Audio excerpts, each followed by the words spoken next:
Welcome back to Unique Minds of the Okanagan.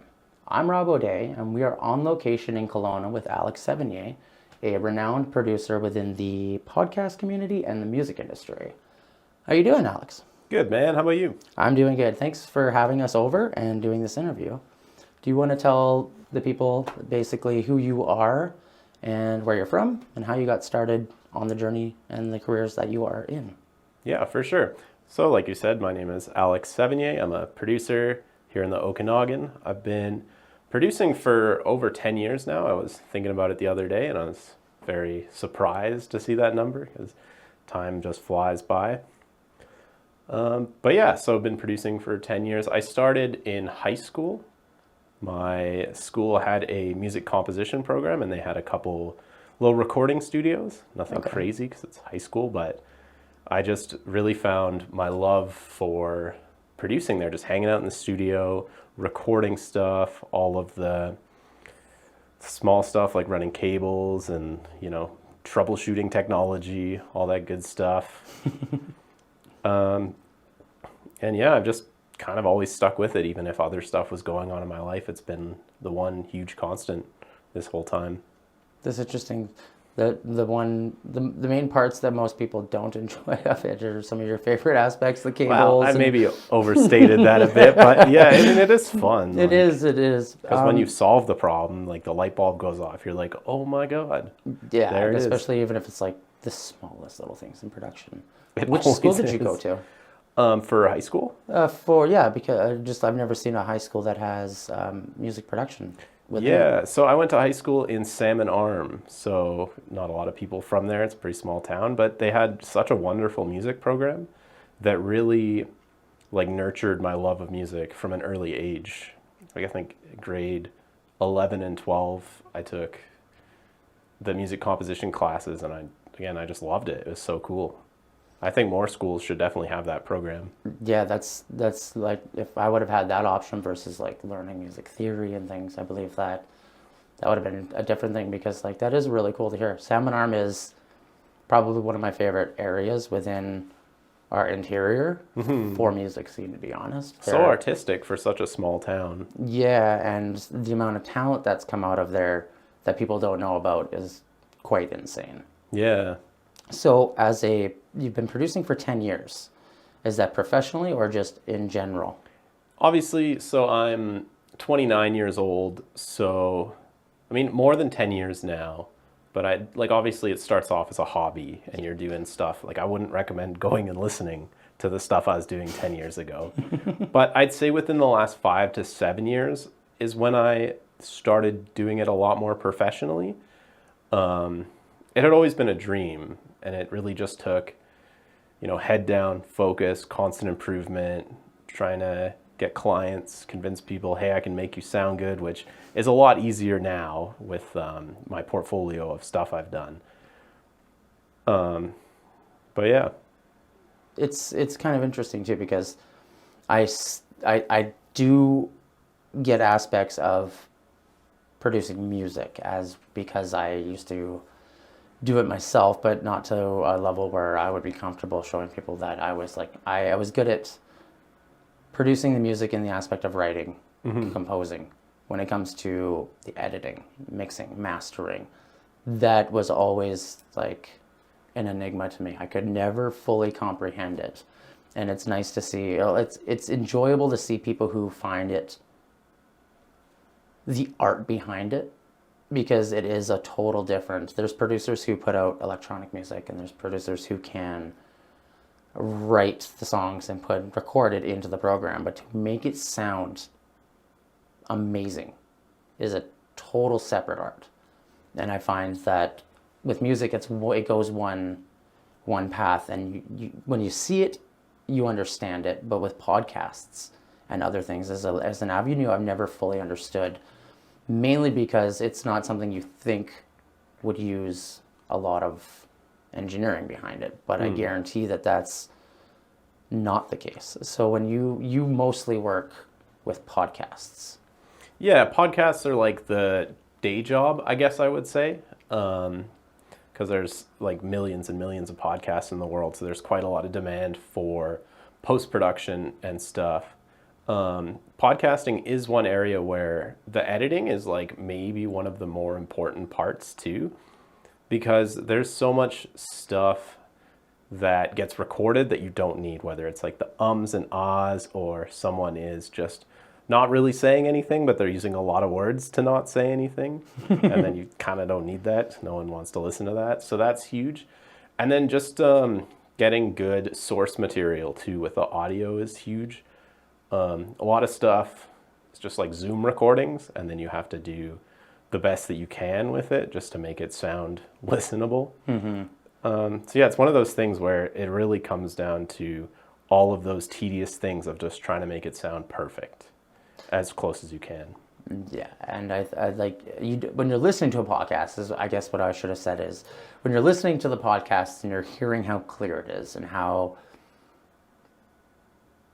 it sounds, you're not really thinking about how much time goes into the engineering behind it, because it's not music. You think about it. You're hearing the music. Oh, I wonder how long it took to get that. As like, especially as a musician, like that snare sound. How long did that take? Or that tone for guitar. But with just vocals and people talking, that you, like you said, taking out the filler words is like probably things that people don't think about, but actually goes into the work of editing it.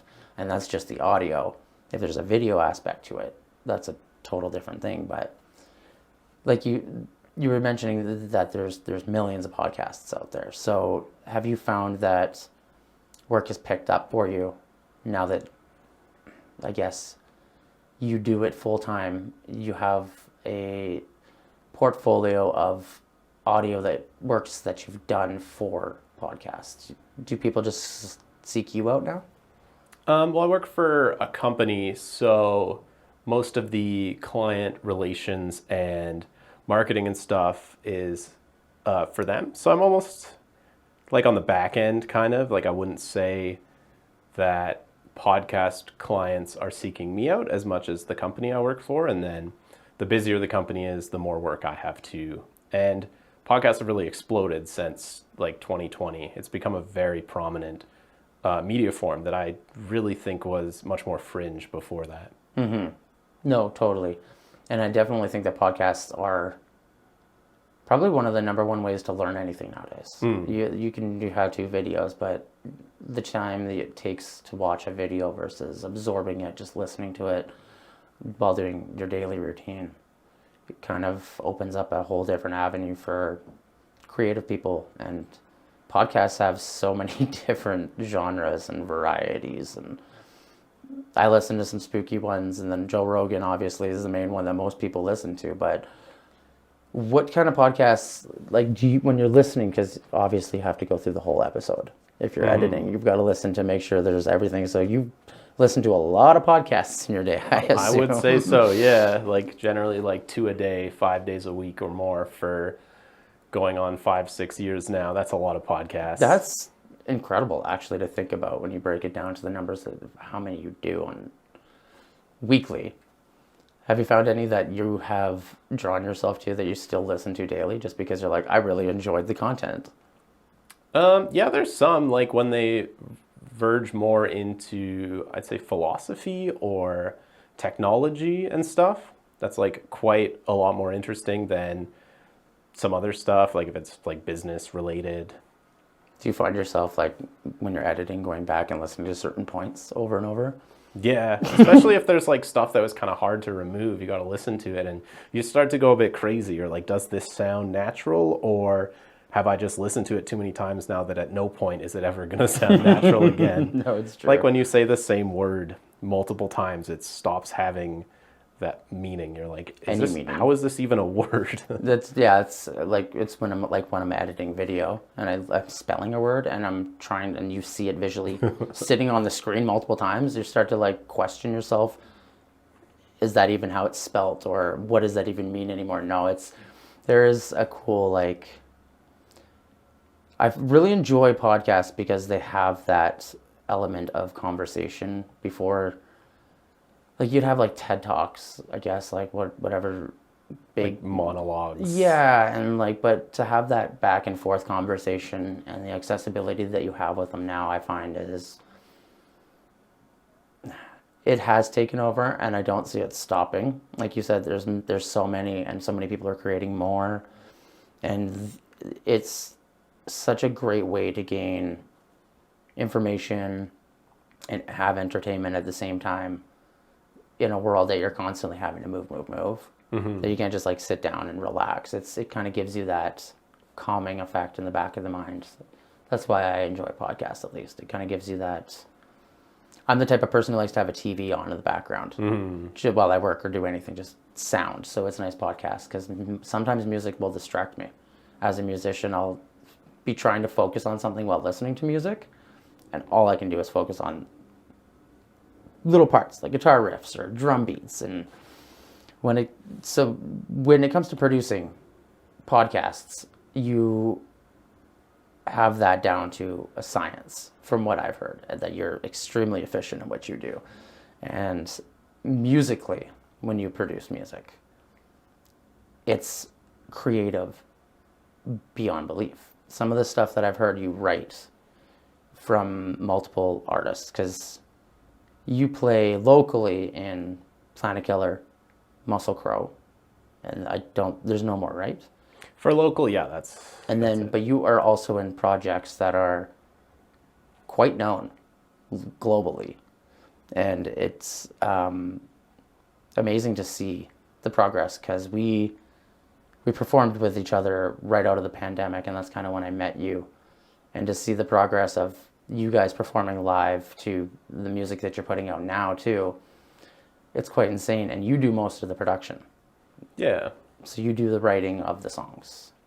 Yeah, with Planetkiller specifically, like, we do share the writing duties to an extent. Like, there are a couple songs still where, like, I wrote it start to finish and it was kind of like my vision. But in other songs, like most of this EP, we kind of all sat in the same room and we're like, okay, what about this? What about this? How do you guys feel about this? And a lot of ideas were just thrown at the wall, and we were like, sweet, let's try it and let's do it. And we experimented with a lot of stuff that way. But then there are other projects, like you said, globally, where I've people I'm working with in the States or in England or Scotland, the UK. And yeah, it's just maybe like I've written the instrumental and then someone else puts the vocals on it, and we like come together and I do the production and then we put it out there. It's been quite a fun journey experimenting with that and doing stuff remotely. Yeah, that's one thing I really wanted to dive in, because when talking with Josh the other day, we were diving into the EP and how the process was about recording, and we were talking about how you guys got to sit down and write it as a band.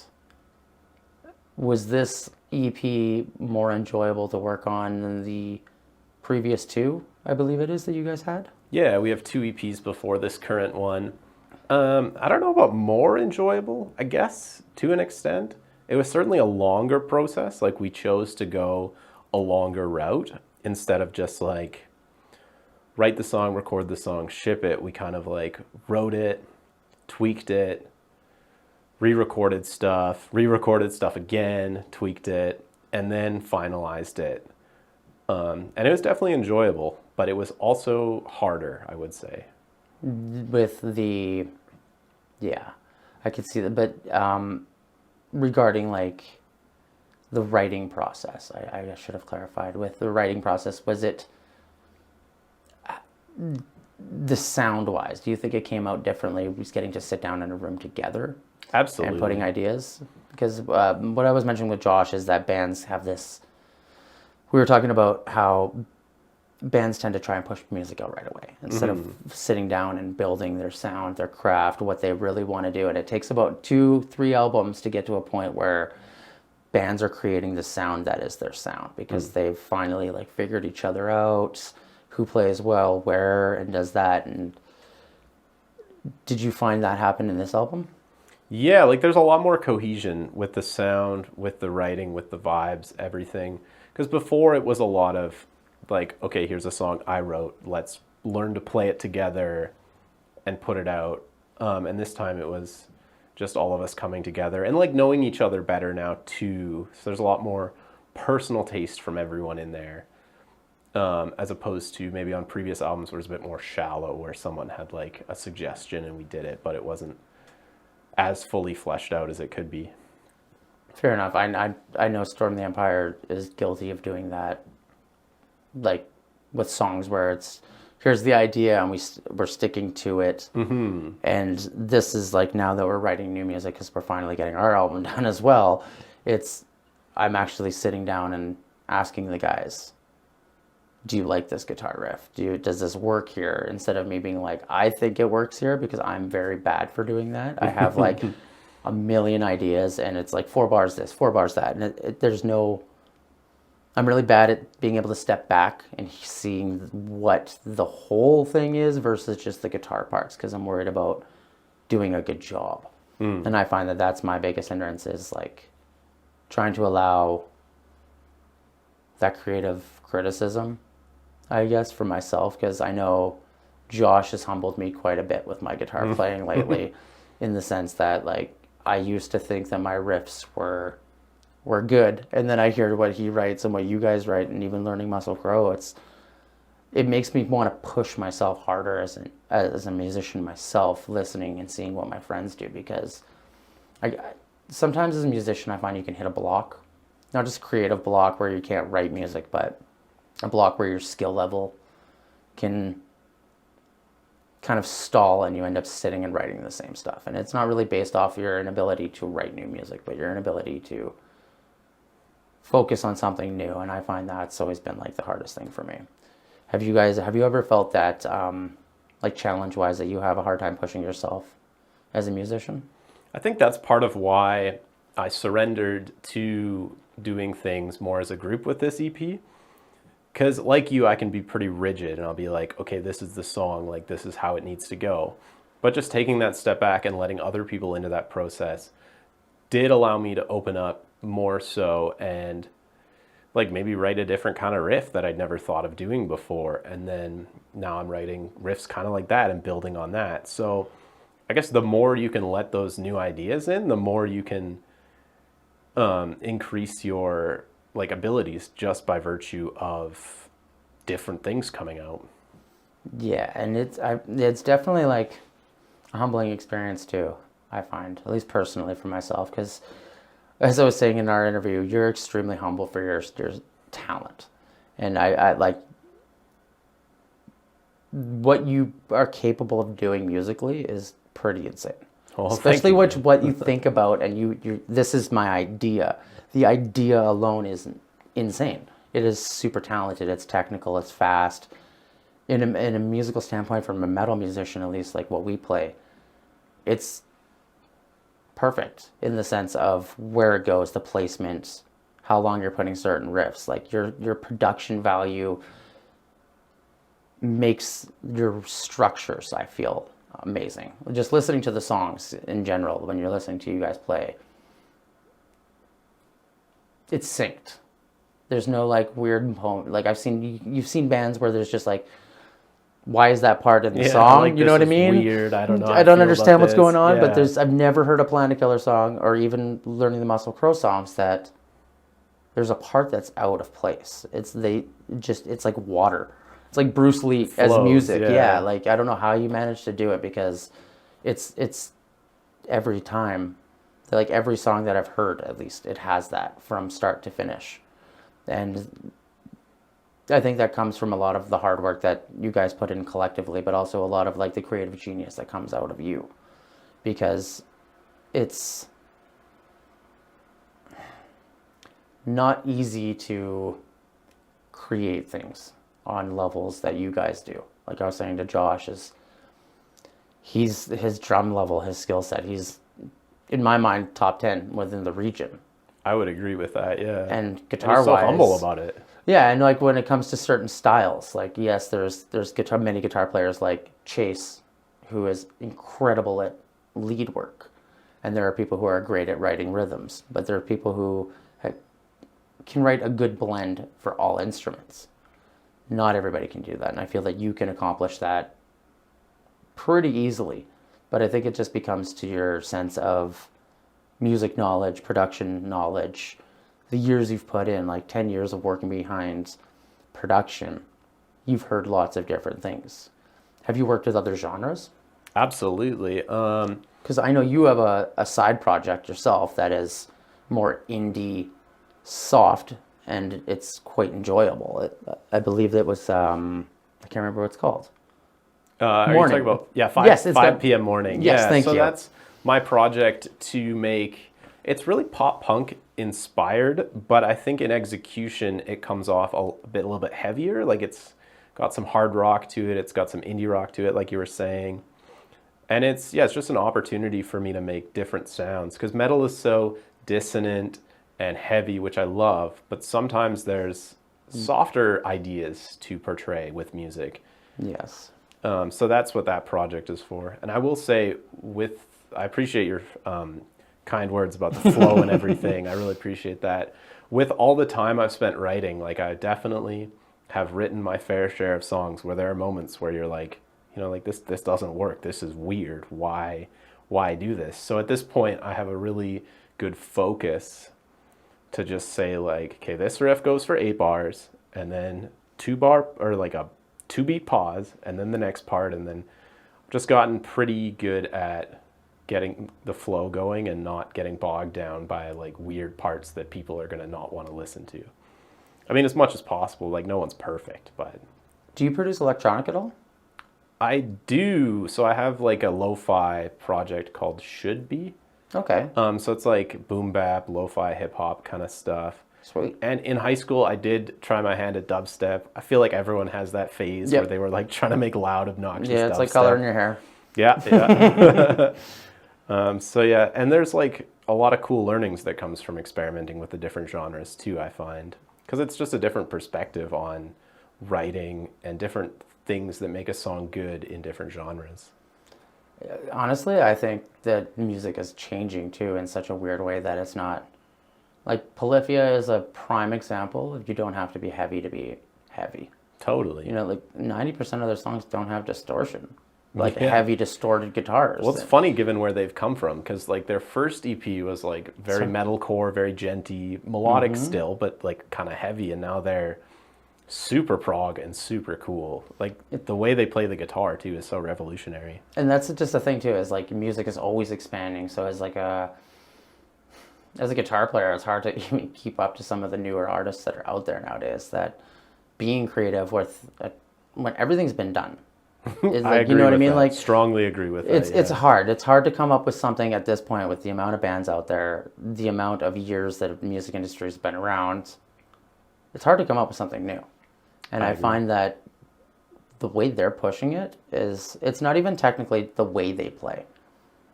They're turning what metalheads would want to be heavy and gross sounds. They're making beautiful sounds, beautiful, elegant rhythms that are bouncing off each other, but in a heavy way. Mm-hmm. And it's cool to see the progression of music and where it's going. It's almost intimidating. Absolutely. I remember when Sean first came to prominence around 2015 and hearing their riffs, which I think New Polyphia takes a lot from that style too, with the clean guitars and just those cool riffs. It's almost a little bit of jazz inspired. And I used to try to like emulate that. And I think in recent years I've pulled back because I'm like, I got to sit down for a few hours and like practice and figure out how this works more. Mm-hmm. It's cool stuff. I think that's one of the hardest things of being a musician is trying to get that place where you're comfortable writing what you love and what people will listen to. Mm-hmm. I think that is the hardest time. They're not always the same thing. They're not, and that's the thing, right? Like, I've written and recorded a lot of music that has never seen the light of day, and probably will never see the light of day. Big same, yeah. Right? And I think that's you start to think about that, and like every other artist, how many they have. And it's because we have like these weird insecurities that either the song's not good enough, it's not finished. And that's where it's like I love having another mind come in and be like, oh no, this is incredible. You just need to do this, this, this, and this. And that's where I love bands, is that brotherhood, that family, that all working together for one collective. We want our sound to be perfect. and it's hard to find people that we could work well with. And The chemistry point is huge on that. Huge. Because some people you just will never click with, even if both people bring perfectly good stuff to the table. It's just stuff that doesn't connect with the other person, and then yeah, you can try as hard as you can, but it just might not click at the end of the day. you can just hit it again. Just that button on the top, yeah. The camera went off again. Oh, good. not the mainstream, the backline one. So with Planetkiller, you guys recently had your EP release at Jackknife, I believe, and the Unending opened for you. How was getting to officially release it to the public? And because I know that the build-up is the hardest part, and that moment of finally getting to step on stage and for an album release is magical. So how was it? I would absolutely say it was magical. And I'll mention Stone Spear opened too. So Stone Thank Spear, you. Unending, then Planetkiller, and all the bands killed it. Very dope. And yeah, it's such a crazy feeling having the EP done, because we started writing it in early to mid 2022. And it was just a process of iterating on what we had and writing new stuff. So like over 2 years, if I did my math right there. And then there was a moment during the production where I was working on mixes and stuff. I was doing revisions. I was like scrutinizing things super heavy because I'm kind of OCD and I like want things to sound a certain way. And there was a point where I just had to say, I think it's done. And I'm going to stop. And I still listen to them a few times just to make sure, any tweaks and anything. But I was like, this is done. This is good. And then releasing it, doing the EP show, I feel like I have whiplash. Like it's just been crazy. Now I'm kind of like, okay, what next? Because it's very all-encompassing for periods of time during making it. And I think there was many times where I was like, I don't know how I'm ever going to finish this. Just because it is very daunting when you pick apart all the individual elements that go into an EP, and it's crazy that we even start these things with how much work goes into it. Mm-hmm. But to be finished it is such a gratifying feeling. Right, it's finally like a weight lifted off your shoulders. Exactly. Yeah, I bet Andy can 100% agree with you on that, as he's been trying to push to get our album done as well, and we're finally like at the final stretches, and now he still has to step into production aspect. Of course. So he's got to go sit and do that for the next couple months. There's a point during the process where you're like, I'm never doing this again. Mm-hmm. And then you release it 2 days later, you're like, okay, let's do this again. Right, and I think that you brought a valid point too, is as a producer, knowing when to say enough is enough. That's the hard part. Is the hardest part. I was just watching an interview from the guy who did Wu-Tang's original albums, and how they wanted to remake that old sound on their latest album, and he was saying everything I tried to do to make it sound good made it sound worse, and I just had to stop doing anything and just let them do what they do in the studio, and then just make it sound like legible. Mm-hmm. So it is hard to be, especially like that's one reason why I stopped producing music on the side, because I used to produce hip hop and electronic music. Then that's why I have such a back catalog on unreleased stuff, is because it's not finished. It's not, EQing's not done enough. There's an instrument missing. There's no effects on this. It does start to become almost take away from the fun of just listening to what it is, because it becomes so many different things you have. Each individual instrument needs EQing and compression, and that's where I almost lost my joy for it. So to find the passion in that is what makes it the perfect producer, because not many people can do that, and that's the aspect that people can't stand. It is super hard, yeah. And it takes patience. It takes a special kind of person to be a good producer, because if you don't have patience, you're not going to sit there and wait until it's perfect to be able to release it. You're going to put it out, and then down the road you're going to realize, oh wow, the high end's way too eerie and it hurts my ears in a car. So. Yeah. And that's like we were talking earlier. It's like those are the things that when you're listening to music, people who aren't musicians or producers don't understand or appreciate. Most people hear a song, I like the beat.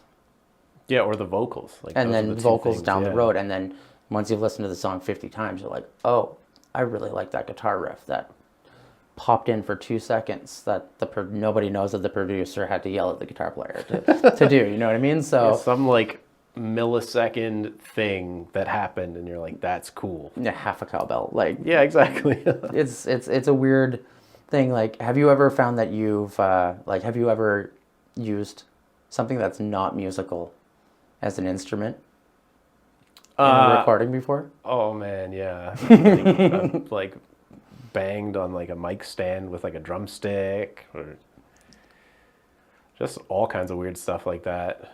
Or like there's certain things you can do with a guitar that just sound terrible, and then like I've been like, yes, this is the sound I want. Or like when you're picking behind the nut on the headstock, I love that sound. The sound of like picking piano or just feedback. Strings, yeah. I love feedback. Yeah, that's one that I've always, I don't know what it is. Something about feedback that just sounds so good. Yeah. Just standing in front when of your you amp. mean to do it though, when your noise gate's not working, then you're like, this is terrible. But yeah, no, and that's true. That's like another aspect of music too. That like production is like, you're not just doing the EQing, the compression. You have to do noise gates. You also have to like understand, especially working with an EP, that they've all got to sound the same.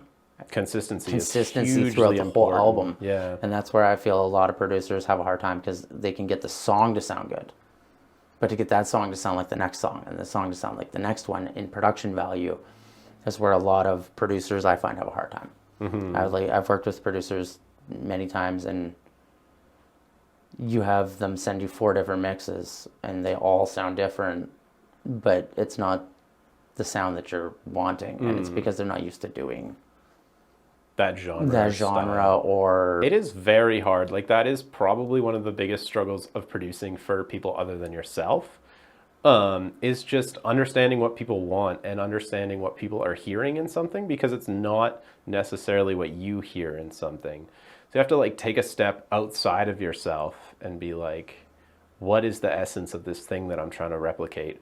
And 2, not having the same gear that person had, or not knowing what they used. Like I'm just guessing how to make my equipment make that sound. I was actually just going to ask, like, do you find that it's hard dealing with, like, because speakers is a main thing when it comes to production. If they have a different set of speakers, it's going to sound completely different to them, especially in monitors, like production speakers, than it's going to sound to you and yours. Like, for example, mine are super bassy. So I always tend to take out too much bass, because my bass is so high on my speakers that then you put it in a vehicle and it has no bass. Yeah. So finding that middle ground between the sound that they have and that they're wanting to be replicated through your speakers when they hear it differently that's another thing, or how people hear in general. Like us of years of ear damage, we hear things completely different, right? Yeah, so playing live and stuff. Yeah. So I find, like, do you ever find that there's certain frequencies, I guess that wouldn't work because you wouldn't hear them, but frequencies within certain things that you can't, that irritate you more as a musician, with ears being damaged over the years? Because I know there's certain frequencies within keyboard sounds specifically that will bug my ears. Interesting. I'll get like a weird crack in my ear and it's only a specific key. And have you noticed you have that with I have been years of damage? absolutely religious about wearing earplugs as much as possible. So I don't think I have as much ear damage as a lot of my colleagues do. Yep. Which I'm very thankful for. Like I have very specific hearing. Frequency-wise, I feel you about the bass thing, because different setups, it's going to be totally different. Like I've dialed in mixes and been like, this is the perfect balance. And then I listen to it in my car and the low end is like bumping. And I'm like, why is this happening? Or the opposite, like you said, like you cut out a ton of bass and it sounds good, and then you listen in the car and there's like nothing. Yeah, it sounds hollow. And I think in these days it might be especially difficult for that, because there's Bluetooth speakers, there's AirPods, earbuds and stuff like that. People listen to music on their TVs sometimes, or in the car, or just on their phone. Phone, that's a big one too. That's the hardest, is like that it's I'm really guilty of it. Really easy to make something sound like crap on a phone. Right, yeah. It's definitely, I feel like production is super underrated or underappreciated for how much value it brings to both podcasts, music, video, editing. in general. The people who can make it happen and do it properly and like not destroy your ears. That's a big one too. Right, because that's one thing I'm terribly guilty for is I tend to put in too much high end because I can't hear the high end because my ears are damaged. So I put too much and then it's irritable to normal people's ears. So it's things that's where I love having Andy and friends who are great producers because I can't hear that. I've never been able to hear it. So it's like I said, it's always been an enigma to me as trying to understand EQing, compression. That's the magic behind music, though. Like, it's not just the artist. The artist puts it on the table, and the producer makes it happen. They have the vision, and Yeah. you have to be the tool to make that happen to an extent. Yeah, and even in like in any industry, like the pop industry, like how many pop artists are out there that everybody knows in households, but nobody knows the producer who's making their music sound good. So I always feel like it's producers that always get kind of like the shaft of the credit behind amazing releases. Like there's how many producers can anybody even mention by name that is? Outside of like producers themselves, yeah. Yeah, right. So it's kind of a niche world. It is. But I think that it needs to be a little more exposed because there is so much value that is brought by it, whether it's fixing a podcast from its to, you know what I mean, to being able to make a song that is recorded on a Zoom mic, like an old school Zoom mic or something that sounds like crap and make it sound good. There's some incredible people out there who can do that.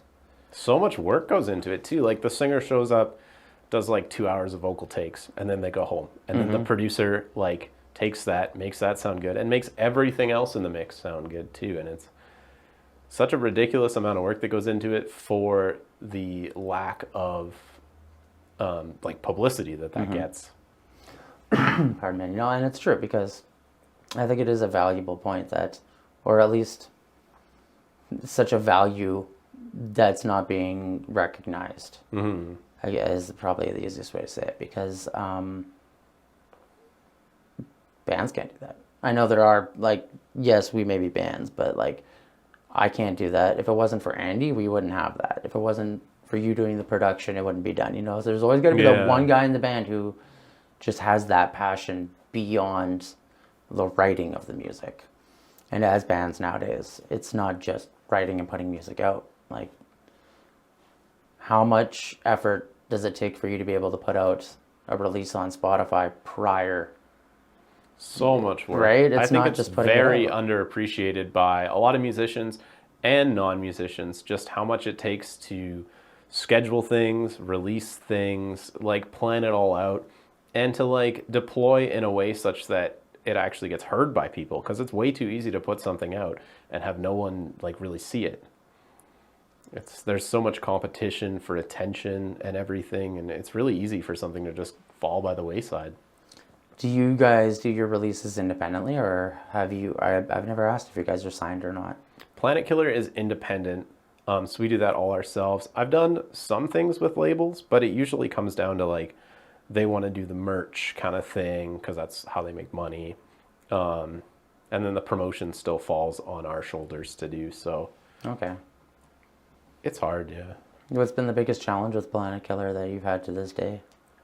The biggest challenge, Your personal challenge of over the journey. I'd say like maybe having enough time in the day, because there's like so much to do and that I want to do, and sometimes you have time but you don't have inspiration or motivation, and you don't want to do subpar work when something demands your A+ efforts.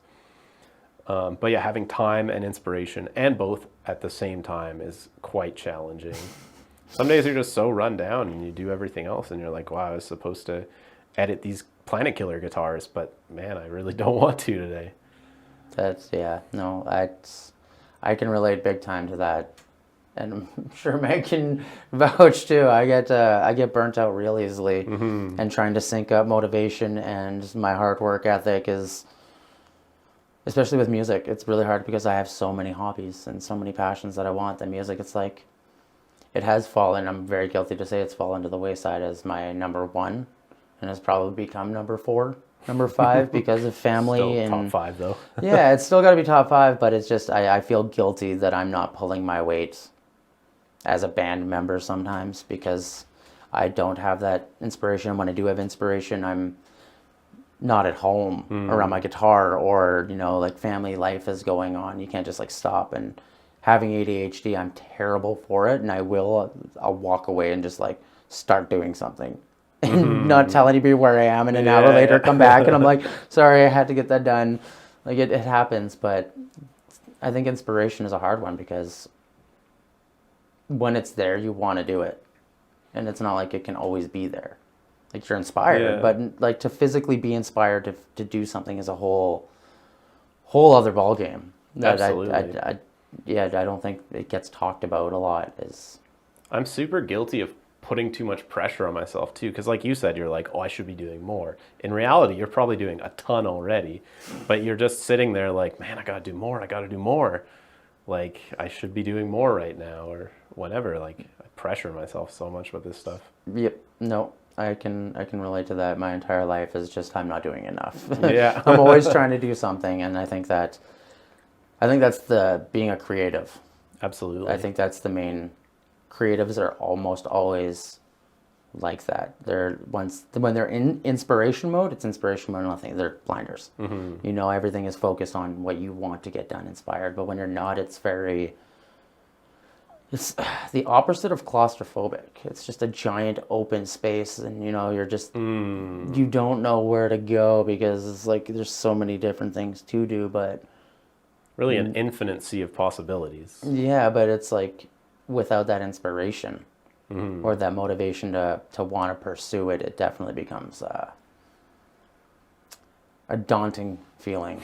Especially like you mentioned, like as musicians, we're always constantly trying to push ourselves. We're definitely our hardest critics. I would say so, yeah.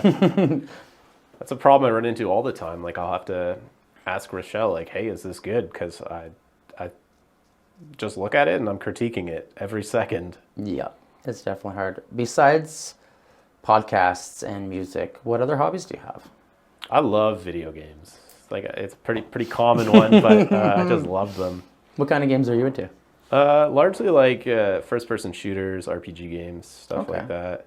I like the action and it's very distracting. You're in that moment and you got to do something that instant. Do you find that that fast-paced, hectic games calm you down after you're stressed? Yeah, weirdly enough, yeah, because it's distracting. Like I can't sit there and overthink if I've got to solve a problem in real time and someone's shooting at me or something.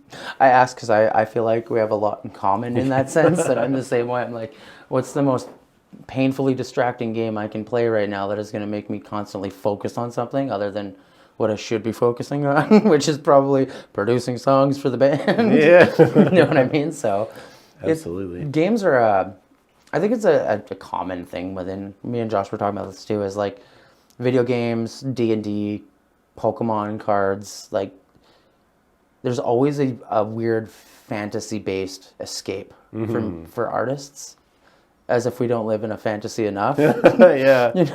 We need that. It's escapism, right? Yeah.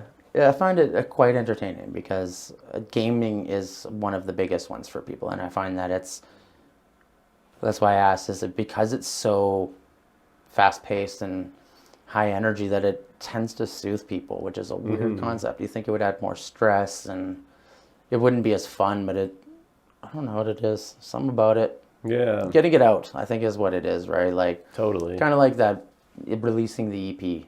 It's like getting it out. All your stress is gone for a bit. The because catharsis of it.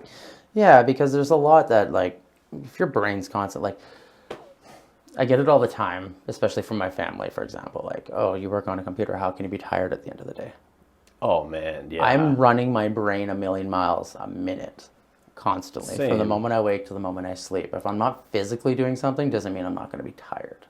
You were like, oh, you're just chilling by yourself all day in your studio. It's like, no, like my brain is on overdrive, solving problems that I never knew I would be solving, or doing something or discussing production stuff with someone or any number of things that really do provide an amount of exhaustion, which you wouldn't expect, but it's the mental exhaustion and it's very real.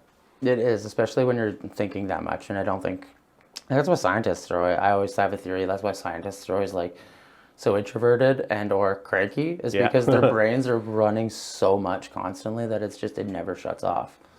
And being a person who's constantly having to focus on, and when like I can't personally say it because I've never been able to produce on the level you have and that you do, but to constantly be thinking about, oh, did I get that done?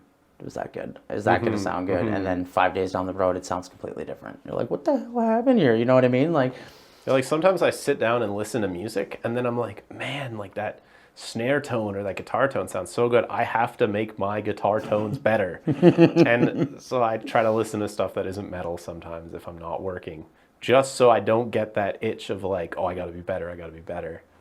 Yeah. Do you find that you have a specific genre of music that tends to be your go-to besides metal?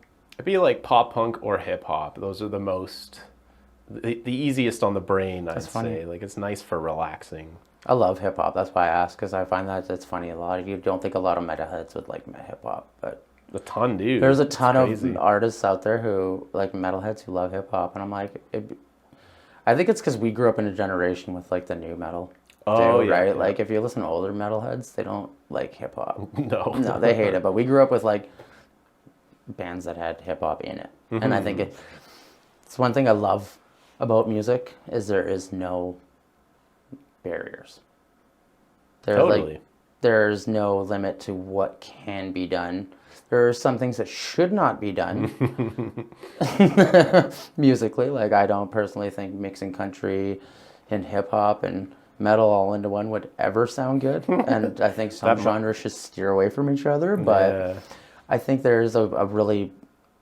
Music since the dawn of time has been such a weird thing. Like we started off with drums and then we created these instruments that gave us this sense of emotion, and then you listen to like symphonies from Bach and Mozart, and I think they were the metalheads of their day. You know what I mean? Like I think of the way they're writing their music. It's so intricate. It's so technical. It's very technical back then. Yeah, like it's harder to write for an orchestra than it is to write for a 4-person band. Yeah, like you got to be a genius to do that stuff. And that's just because I think they were fully allowed to explore with no limits. There were no genres. There was, what can we create? Yeah, without any limit. And I think as the 50s, 60s, when the music industry became really what it is, it got put into this box. And then it took another 40 years to break out of that box. And that's when you've seen like the immersion of prog metal, and that really exploded into where we are now, where we have polyphia that's... I don't even have words to describe what Tim Henson can do on a guitar. You know what I mean? Like he's like the Mozart of the guitar, you know what I mean? Like the things that they can create and their brain is firing on, I think is because they don't have that limitation. Like a lot of us we were raised in a specific way, and I feel like this younger generation of musicians has really got the opportunity to just break out. And I was talking with Josh the other day about solo like drummers. Like you have Pliny, you know what I mean? Like he is an amazing guitar player, and there's individual guitar players who put out full-length albums that are mind-blowing, but only a specific group of people will ever listen to it. Where instrumental music especially is hard to connect to an audience. Yeah. Like I've made a ton of instrumental music in my life, just not being blessed with the abilities to sing very well or anything, but I just, again, like hitting on the unreleased music point too, it's like I probably have some pretty great instrumental songs, but like what is the audience for that? Which is weird to think about, because we went from like the greatest musical minds in history wrote instrumentals. You know what I mean? Like they still to this day are renowned, they are the greats, and they're the godfathers of music. That's what people think. Mm-hmm. They wrote instrumentals, so I think it's just that it was that turning it from the art into a business is what really curbed that. Yeah. You know, because before music was an art. It was like painting. It wasn't like painting is another thing, because like there's painting to a level, and then there's painting to be professional, where you're making that millions of dollars off of it, right? Like, Yeah. but with music, it's quite young. The music industry is quite young still. That's true.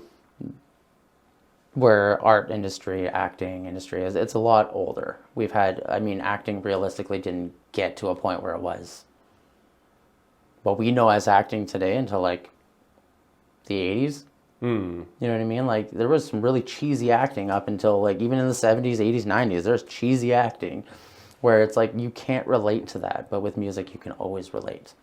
And I think that instrumental music is just on that teeter point of breaking through with bands like Polyphia. Yeah. I mean, you see artists that stand out in that field, like Animals as leaders and stuff. Like they broke through, but I feel like the ceiling to break through to getting there is much higher than, say, if you're in a four-person band with singing and rock and stuff. Yeah, and I think it's just the relatable aspect, because I think people can pick up on the emotional content of singing, but musically it's a bit harder. Like me and you, I'm sure, could sit down and listen and be like, yo, this song feels like this person is experiencing anxiety or something, and connect on that. But the broader public, I think, struggles to connect to that extent. I think it's the timings. Personally, I think it comes down to breaking out a 4/4.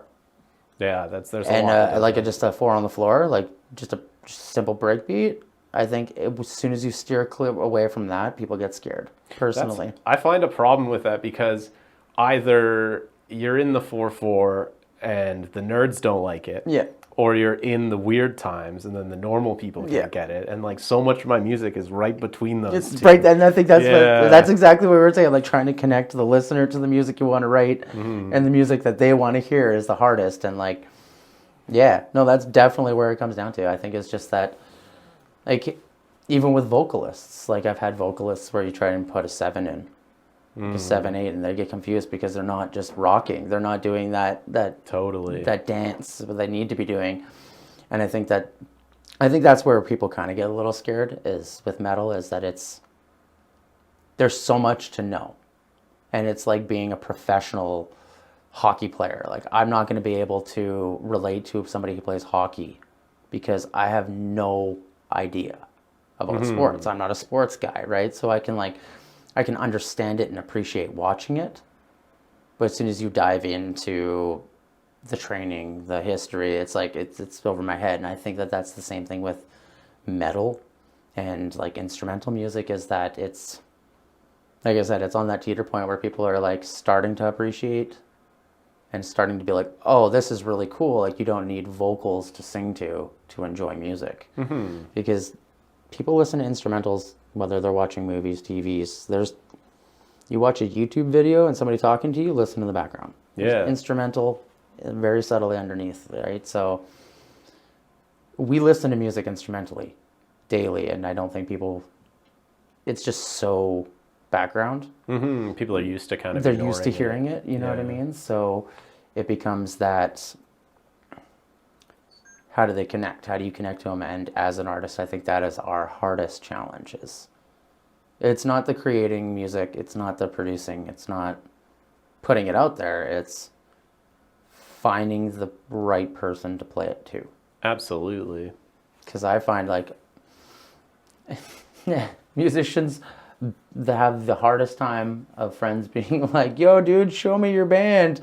2 seconds in, they turn away and start talking to another friend. Like, it's really hard as a musician. And I think that getting to a point where you're comfortable, you're writing what you love, and people are enjoying it is a success. Absolutely. And I think that if you can sit down at the end of the day and listen to something and be like, I love this, that is the success. Like that's what you should shoot for more than anything else, I think. Yeah, because if you love your art, people are going to see that. Then they're going to love your art. And that's I think it's one of the hardest things as a band, a musician, producer, a creative mind is trying to understand other people who you're trying to, because most of us are introverts. First of all, like a lot of us are interesting, yeah. It's very, our biggest thing is we don't want to be around people, but everything we want to do is for people. Yeah, there's a dichotomy of that for sure. Yeah, and I think that it's creatives and artists have always been, it's always been that way though. If like even Da Vinci, he was one of the weirdest minds of his time. He was a genius. Totally. You know what I mean? It's, our brains don't fire on the same way. So for us to try and have that connection to our audience is a lot more difficult than, say, an actor. Actors, it's a visual thing, right? Like an auditory thing is a lot different because music hits people differently. I can listen to a song and feel like I need to break down, and you can hear the same song and be like, I'm jacked, let's go party. Yeah, totally. So it's always been and always will be this beautiful spirit that just flows through the world. Very unappreciated because of how valuable it is. People take it for granted. They do. Mean, like you spend $10 a month for your streaming platform, and like you really don't express value in the same way. Like if you bought a CD, you're like, okay, this is worth $10 to me.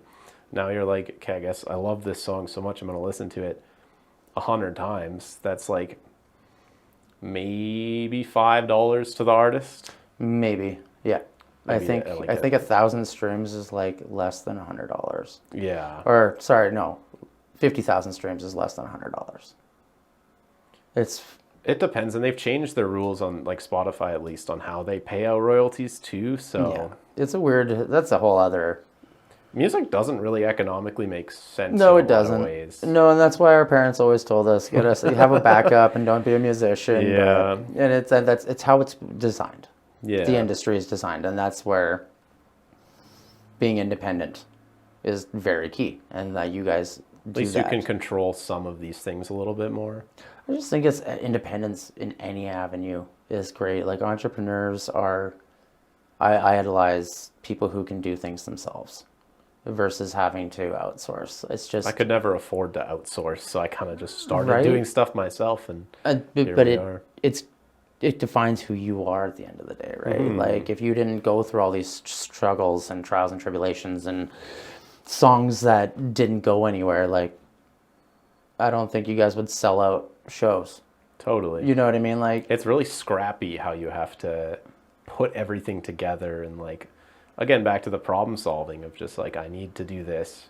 How do I do that? And then the constant learning and everything. Yeah. It really makes being a musician and a producer such a like it's never-endingly frustrating and challenging, but so rewarding because of it. Yeah. If there was any advice that you'd give an up-and-coming producer or an up-and-coming musician, what do you think it would be? If that would be the greatest advice that you could give them from the things that you've learned?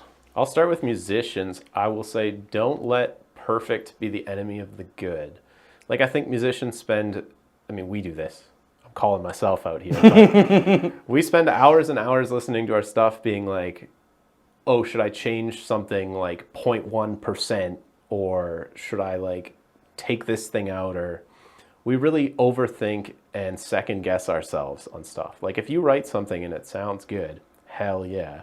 Like you don't have to scrutinize it so much that it's paralyzing.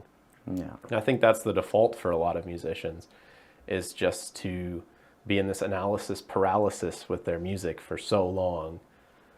You really just got to go with your energy and get stoked on what you're doing and ride that wave. For producers,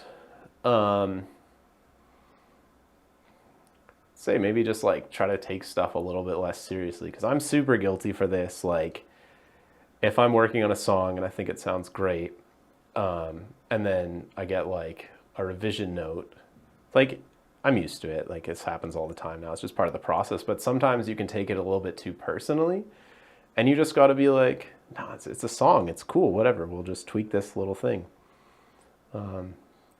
Just like any job at the end of the day, like try not to take it too seriously and just enjoy the process, I guess. Yeah, I think a lot of people can relate to that too. It's definitely, especially even non-creatives, a lot of people are way too hard on themselves nowadays. And I think that we just all need to realize how much we do in a day and where you were 3 days ago to where you are now, a year ago, 10 years ago. Everything is progress. Yeah. Every little step, every little failure, every little I shouldn't have done that is progress to making you a master of your craft. Because you can't. If I would love to know or hear some of like the B-sides from the masters, you know what I mean? Like what songs they didn't like. Yeah. You know what I mean? Like I'm curious. That would be an amazing experience because I think that it would humble a lot of people because there's famous people out there who are hard on themselves and there are people who are nobodies and they're hard on themselves, but we're all people. At the end of the day, realistically. Gotta accept that to be human is to be flawed, and our art reflects that. That's well said, because art is how we express it, and people love it, and that is exactly what it is, right? Art is based off of our flaws and trying to perfect the little insecurities we have of ourselves, especially as musicians. Yeah, music would be super boring if we were all perfect people making perfect songs. I mean, maybe lots of people would like that, but I feel like on a deeper level, like there would just be less artistry to it. Like what can you say with your music if it's just a perfect, like clinical, all specced out, no flaws at all, you know? Yeah.